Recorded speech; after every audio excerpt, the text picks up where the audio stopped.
안녕하세요. 닥터부자아빠입니다. 오늘 구독자 사연 바로 읽어보도록 하겠습니다. 네, 안녕하세요 닥부님. 저는 50대 초반에 지방에서 거주하고 있는 주부님입니다.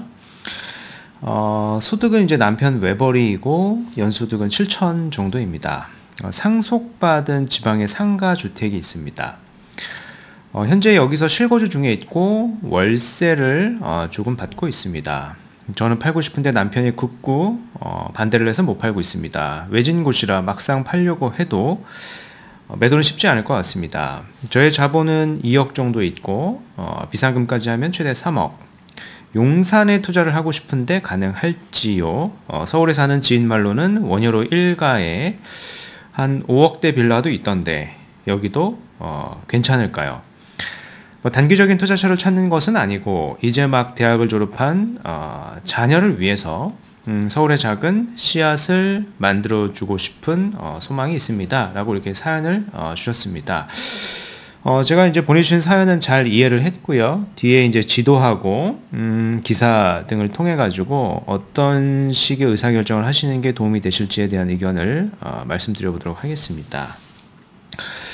먼저 이제 지방분이시니까 수도권, 특히 서울에 관련된 통계 자료 기사를 몇 개 보고요. 의견을 들려드리도록 하겠습니다. 서울의 싸고 작은 아파트가 사라진다. 6억 이하 거래가 최저치이다. 라는 기사입니다. 통계 데이터를 가지고 이제 기사로 만든 거라고 볼 수 있겠습니다. 서울 소형 아파트 거래량 및 6억 원 이하 거래 비중입니다. 이게 이제 2019년부터 2023년까지 나와 있는데, 아래 된 데이터, 이 표에는 이렇게 나와 있는 거고요. 아래 보면 2016년부터도 사실은 데이터는 나와 있는 겁니다. 즉, 서울의 소형 아파트 거래량 및 6억 원 이하 거래 비중을 봤을 때 2016년도에는 한 90%대 수준이었던 게 2023년이죠. 2023년에는 한 42%로 이제 급감을 했습니다. 아마 그럴 것 같아요. 2023년이 아니라 2030년경 그쯤이 되면은 서울의 소형 아파트는 이제 6억 원 이하는 아마 사라지지 않을까라고 생각이 되죠. 2016년에 90%였던 게 19년에는 70%대, 60%, 48% 잠깐 올라갔다가 이때 주택이 약간 조정이 됐었죠. 근데 최근에 42%까지 떨어진 겁니다. 시간이 지나면 6억 원 이 아파트는 점진적으로 다 사라지지 않을까라고 판단을 우리가 해볼 수 있을 것 같습니다. 반면에 이제 강남권 평균 집값은 25억 원을 넘어섰습니다. 전고점 대비 90% 이상 회복을 했어요. 작년 말 그리고 올 초에 사실 가격이 많이 떨어졌었죠. 강남권도. 근데 최근에 빠르게 회복을 했습니다. 특정 지역 같은 경우에는 거의 한 98%에서 99%까지도 회복이 된 지역이 있습니다. 서울 25개 전체 가구당 평균 주택가격은 한 12억 후반 정도 하는데요. 강남 3구는 이보다 10억 이상을 하니까 비강남권의 아파트를 내가 한 채 팔아가지고 강남 3구로 이사를 가려고 하면은 10억 이상이 있어야 되겠죠. 그래서 비강남권을 2채 팔아야 강남권 한 채를 더욱 사게 되는 거죠. 사실 이 수치는 과거에는 이 정도까지 격차가 나지는 않았었거든요. 근데 시간이 지나면 지날수록 자산 시장이 좀 더 양극화되고 있다라고 하는 부분을 우리는 체크해 볼 수 있습니다. 그래서 앞으로 이제 투자를 한다라고 할 때도 보면 지역 선정이 그만큼 중요할 수 있다라는 얘기를 좀 들려드리고 싶습니다. 오늘 이제 용산에 대한 질문을 하셨습니다. 원효로 1가이고요. 용산이라고 하는 지역이 보면 굉장히 넓죠. 사실 이제 굉장히 넓습니다. 그 중에서 이제 원효로 1가를 선택을 하신 거는 내 자본이 많지 않기 때문에 소자본으로 할 수 있는 지역을 고르다 보니 원효로 1가를 고른 거죠. 사실 용산이라고 하는 지역의 가장 상위 급질은 이런 한남동이나 이촌동 일대입니다.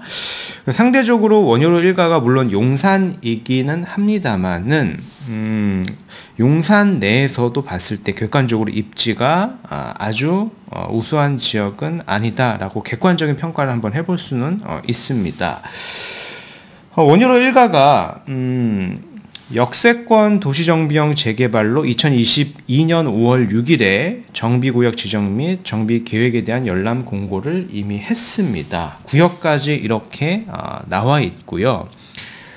이 발표가 나기 직전에는 사실은 우리가 자기자본 한 1억대 정도로 충분히 투자를 할 수 있었거든요. 근데 지금은 사실상 불가능하죠. 그래서 말씀하신 게 한 5억대 빌라가 있다 원효로에 그런 말씀을 하셔가지고 제가 매물을 한번 찾아봤습니다. 실적으로 그런 매물이 있는 건지 한번 찾아봤고요. 사실상 5억대 빌라라고 이렇게 선전 홍보하는 매물은 있는데 이 매물을 잘 보면은 일반적인 빌라가 아니라 요 근생에 해당이 됩니다. 근생을 만약에 내가 사게 되면 현재 유주택자죠. 내가 1주택이 있습니다. 상가주택도 주택이니까 주택이 있는 상황에서 근생 빌라를 사게 되면 나중에 얘는 입주권을 받기가 어렵습니다. 물론 좀 만약에 내가 현재 있는 상가주택을 매도를 하거나 그럼 난 무주택자가 되겠죠. 혹은 자녀가 세대 분리가 돼서 자녀도 이제 무주택자가 되면은 주택을 우리가 이제 근생빌라를 취득을 했을 때 입주권을 받을 수는 있겠으나 사실 자녀도 보면 세대 분리 요건이 충족이 된 것 같지도 않고요. 지금 지방에 있는 상가주택이 쉽게 매도가 될 것 같지는 않습니다. 그래서 5억대의 요 근생빌라는 원효로 일가에는 주택이 있는 유주택자가 매수를 하게 되면은 위험할 수도 있으니 매수를 좀 반대 의견 드리고 싶고요.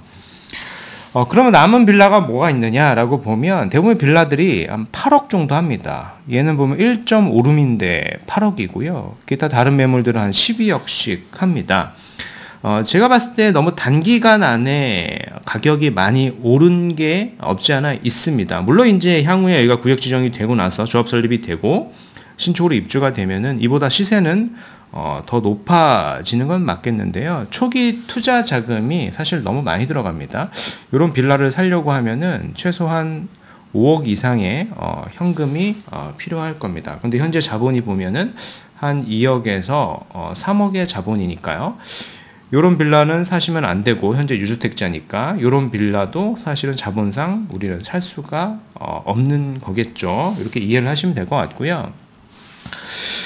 근데 이제 우리가 이제 용산만 있는 건 아니니까요. 그죠? 내가 주택이 있는 상황에서 용산의 빌라를 사면 사실 취득세도 또 중과되지 않습니까? 그죠? 취득세도 중과되고 뭐 여러 가지 이슈도 있다 보니까 물론 자금도 부족하지만은 지역을 좀 넓혀서 규제 지역이 아닌 지역까지 좀 넓혀 보는데 사실 입지가 사실 원효로 일가와 아주 그렇게 큰 차이가 있지 않은 지역 내에도 재개발 구역이 있습니다.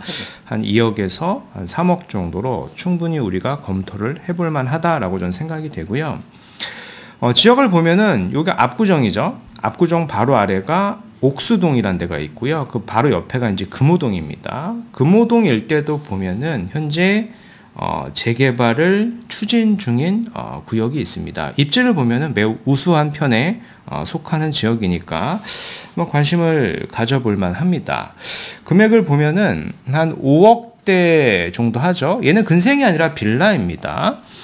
금호동 일대도 보면은 5억대니까 얘가 이제 월세가 있다 껴있다라고 하면은 보통 담보대출도 좀 받을 수가 있어요. 그래서 실투자금을 한 2억대 정도로 우리가 접근을 해볼 수도 있고요.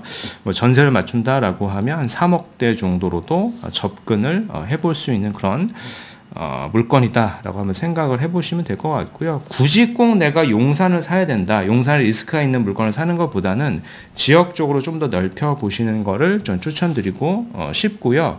그 지역 중에서 이제 금호동 일대가 보면은 한강변을 끼고 있고요. 사실 바로 앞에가 이제 압구정이지 않습니까?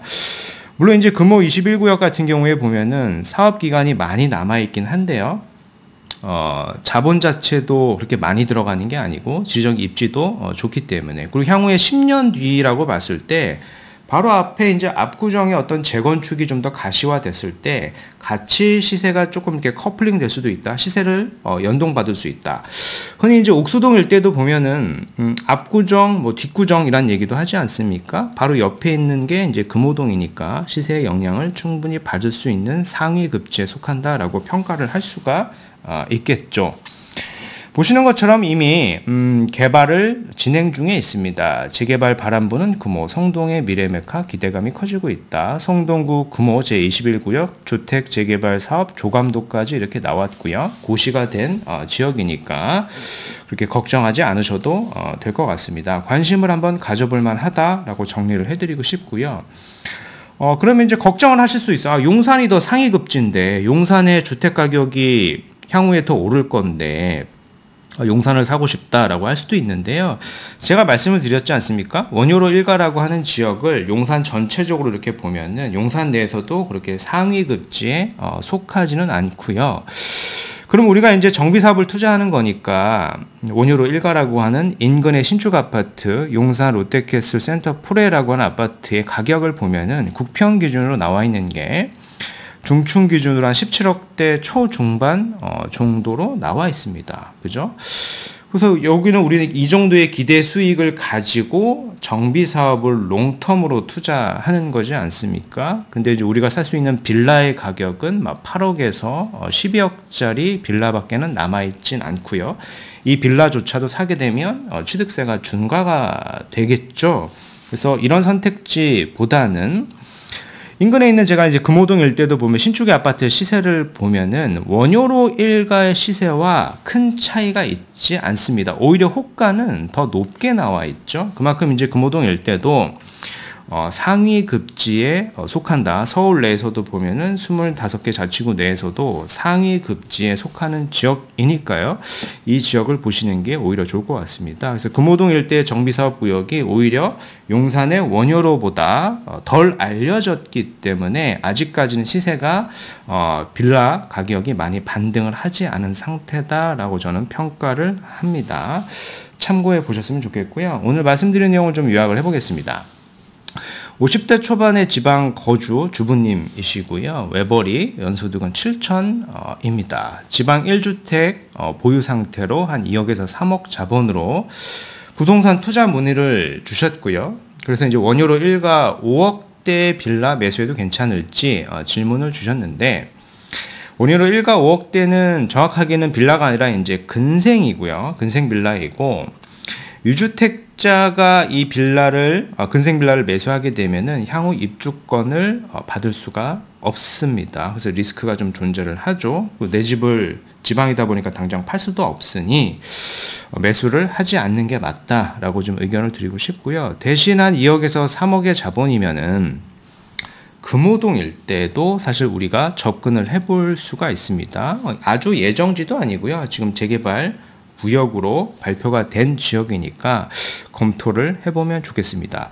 제가 봤을 때 입지 대비 아직 잘 알려지지 않았기 때문에 가격이 많이 오르지는 않은 것 같아요. 그래서 향후 높은 시세 차익을 기대해보고 우리가 이제 자녀에게 시드를 만들어 주는 거지 않겠습니까? 그런 측면에서 롱텀 투자로는 좀 더 적합한 지역이다라고 좀 평가를 해드리고 싶습니다. 네, 오늘 말씀드린 내용은 여기까지이고요. 제 영상이 좀 도움이 되셨으면 구독하기, 좋아요, 알림 설정 부탁드리겠습니다. 이상 닥터부자였습니다. 감사합니다.